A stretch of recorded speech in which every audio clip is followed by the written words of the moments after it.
नमस्कार दोस्तों, my self Seema Singh. I hope आप सब बढ़िया होंगे। आज हम फूड एंड न्यूट्रिशन साइंस आहार एवं पोषण विज्ञान के क्वेश्चंस देखेंगे जो हमारे एग्जाम्स के पॉइंट ऑफ व्यू से काफ़ी इम्पोर्टेंट क्वेश्चंस हैं। तो देखते हैं क्वेश्चन क्या है। क्वेश्चन नंबर फर्स्ट है, दूध का पाश्चुरीकरण किस तापमान पर किया जाता है। ए ऑप्शन है 75 डिग्री सेल्सियस 15 सेकेंड के लिए।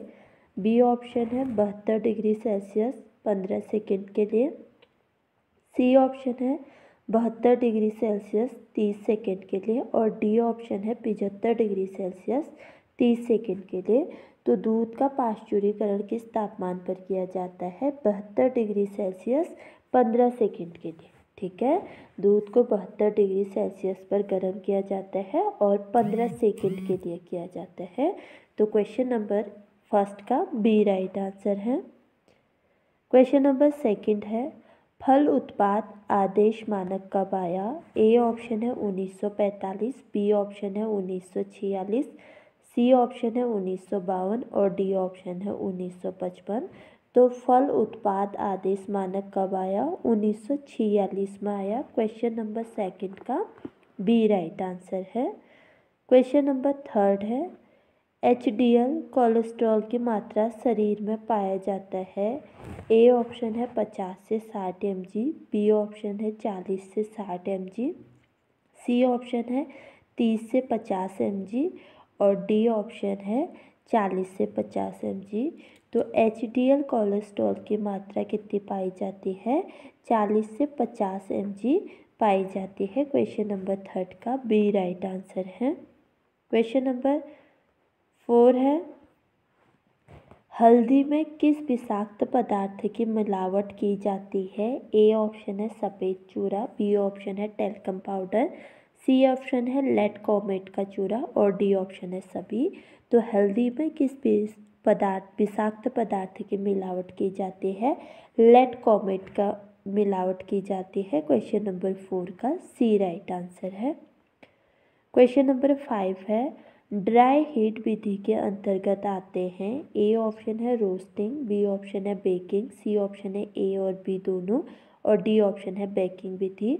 तो ड्राई हीट विधि के अंतर्गत कौन सी विधि आती है।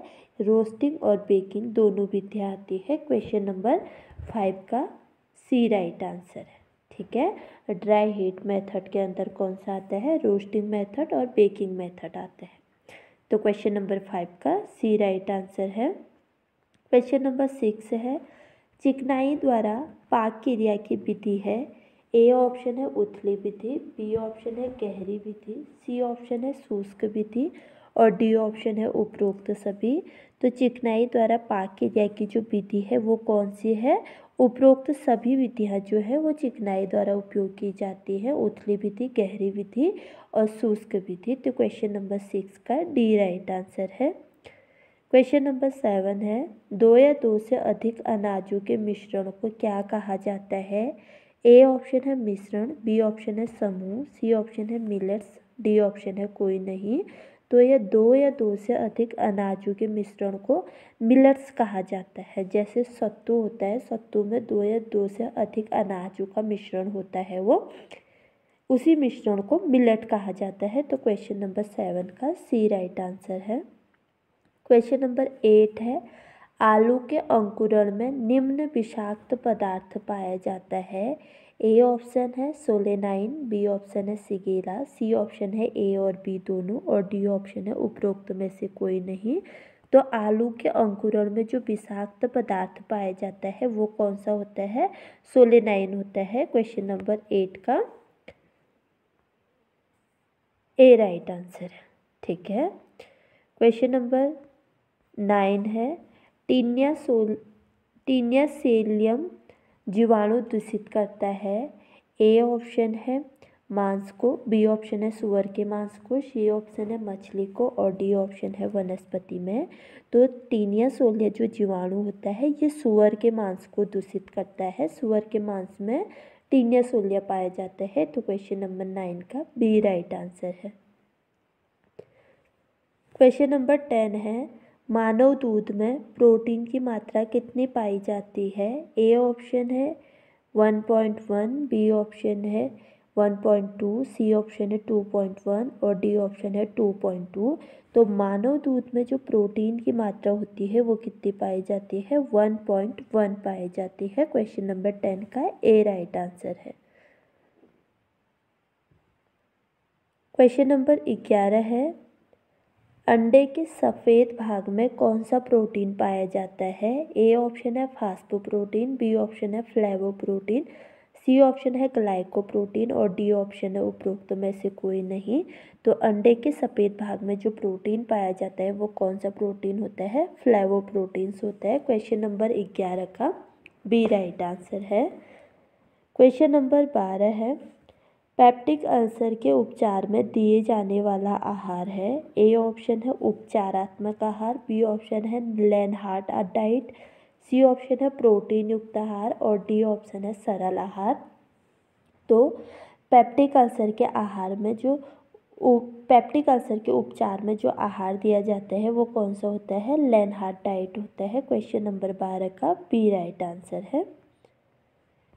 क्वेश्चन नंबर 13 है, कृत्रिम माध्यम से रोगी को आहार दिया जाता है? ए ऑप्शन है नासिका आमाशयिक पोषण, बी ऑप्शन है शिरा द्वारा, सी ऑप्शन है मुंह द्वारा और डी ऑप्शन है ए और बी दोनों। तो कृत्रिम माध्यम से जो रोगी को आहार देने की विधि है वो कौन सी है? ए और बी दोनों है, नासिका आमाशयिक पोषण और शिरा द्वारा पोषण। क्वेश्चन नंबर 13 का डी राइट आंसर है। क्वेश्चन नंबर 14 है, उपचारात्मक आहार आधारित होता है? ए ऑप्शन है रोग के अनुसार, बी ऑप्शन है लिंग के अनुसार, सी ऑप्शन है आयु के अनुसार और डी ऑप्शन है सभी। तो जो उपचारात्मक आहार होता है वो इन सभी पर आधारित होता है, रोग के अनुसार, लिंग के अनुसार और आयु के अनुसार। तो क्वेश्चन नंबर 14 का डी राइट आंसर है।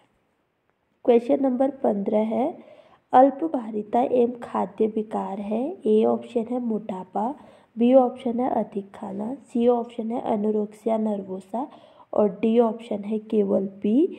तो अल्पभारिता जो एक खाद्य संबंधी विकार है वो कौन सा है? एनोरेक्सिया नर्वोसा है। ठीक है, एनोरेक्सिया नर्वोसा से पीड़ित जो रोगी होता है वो अल्पभारिता वाला होता है, यानी कि दुबला पतला होता है और ये खाद्य संबंधित विकार है। क्वेश्चन नंबर 15 का सी राइट आंसर है। क्वेश्चन नंबर 16 है, मिड डे मील्स का मेनू होता है?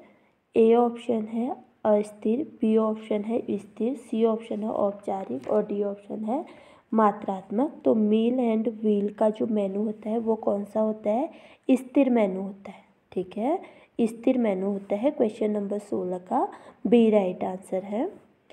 क्वेश्चन नंबर 17 है, इस प्रकार के मेनू व्यवस्था में हर खाद्य पदार्थ की कीमत अलग होती है, ग्राहक अपनी इच्छा अनुसार खाद्य पदार्थ का चयन करता है, वो मेनू कौन सा कहलाता है? ए ऑप्शन है टेबल दी होते मेनू, बी ऑप्शन है चयनात्मक मेनू, सी ऑप्शन है डिजोर मेनू और डी ऑप्शन है दिन का मेनू।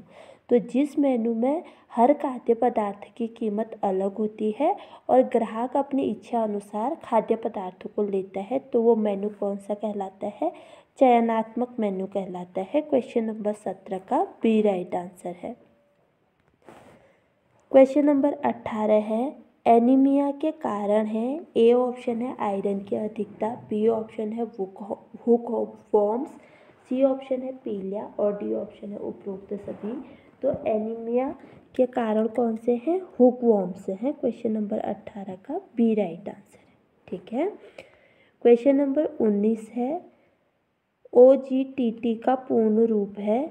ए ऑप्शन है oral glucose tolerance test, B option है oral glucose technical test, C option है ओरल ग्लूकोज टॉलरेंस टेस्ट और सी ऑप्शन है ओवर ग्लूकोज टॉलरेंस टेस्ट और डी ऑप्शन है ओरल ग्लूटीन टॉलरेंस टेस्ट। तो OGTT का जो पूर्ण रूप है वो कौन सा है? ओरल ग्लूकोज टॉलरेंस टेस्ट है। क्वेश्चन नंबर 19 का ए राइट आंसर है। क्वेश्चन नंबर 20 है, IDDM का पूर्ण रूप है? ए ऑप्शन है insulin diabetes mellitus, B option है insulin dependent diabetes mellitus, C option है आयोडीन डिपेंडेंट डायबिटीज मेलाइटस और डी ऑप्शन है आयोडीन डिसऑर्डर डायबिटीज मेलाइटस। तो क्वेश्चन नंबर 20 का बी राइट आंसर है। IDDM का पूर्ण रूप क्या है? Insulin dependent diabetes mellitus. Question number 20 का बी राइट आंसर है।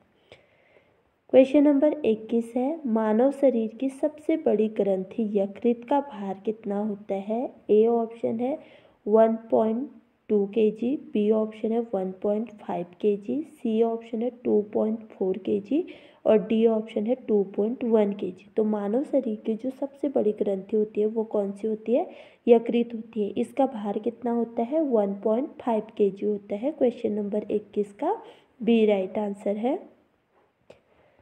क्वेश्चन नंबर 22 है, हृदय रोग के कारण है? ए ऑप्शन है मोटापा, बी ऑप्शन है कोलेस्ट्रॉल, सी ऑप्शन है ए और बी दोनों और डी ऑप्शन है केवल बी। तो हृदय रोग का जो कारण है वो मोटापा और कोलेस्ट्रॉल की बड़ी मात्रा, ये दोनों है। क्वेश्चन नंबर 22 का सी राइट आंसर है। क्वेश्चन नंबर 23 है, गर्भवती महिला को थायमीन की कितनी मात्रा चाहिए? ए ऑप्शन है 2.0 mg, बी ऑप्शन है 3.0 mg, सी ऑप्शन है 1.5 mg और डी ऑप्शन है 2.5 mg। तो गर्भवती महिला को जो थायमीन की मात्रा होती है वो कितनी चाहिए होती है? 2.0 mg चाहिए होती है। क्वेश्चन नंबर 23 का ए राइट आंसर है। क्वेश्चन नंबर 24 है, RDA 2020 के लिए आंकड़े लिए गए हैं। ए ऑप्शन है NNMB, बी ऑप्शन है NFHS और सी ऑप्शन है ICMR और डी ऑप्शन है ए और बी दोनों। तो RDA 2020 के लिए जो आंकड़े लिए गए वो कहाँ से लिए गए हैं? ए और बी दोनों से लिए गए हैं। NNMB national nutrition monitoring bureau, इसका फुल फॉर्म है। NFHS national family health survey, NFHS का फुल फॉर्म है। तो RDA 2020 के लिए जो आंकड़े लिए गए वो नेशनल न्यूट्रिशन मॉनिटरिंग ब्यूरो और नेशनल फैमिली हेल्थ सर्वे से ये आंकड़े लिए गए। क्वेश्चन नंबर 24 का डी राइट आंसर है। ठीक है।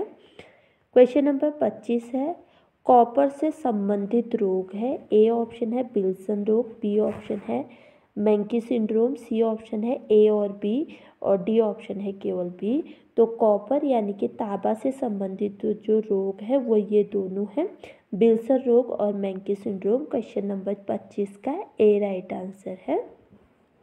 तो ये हमने फूड एंड न्यूट्रिशन साइंस के 25 क्वेश्चंस देख लिए हैं जो हमारे एग्जाम्स के पॉइंट ऑफ व्यू से काफ़ी इंपॉर्टेंट क्वेश्चंस हैं। तो अगर आपको मेरी वीडियो पसंद आए तो प्लीज़ लाइक, शेयर, कमेंट और सब्सक्राइब करना ना भूलें। मिलते हैं अपने अगले वीडियो में, तब तक के लिए बाय।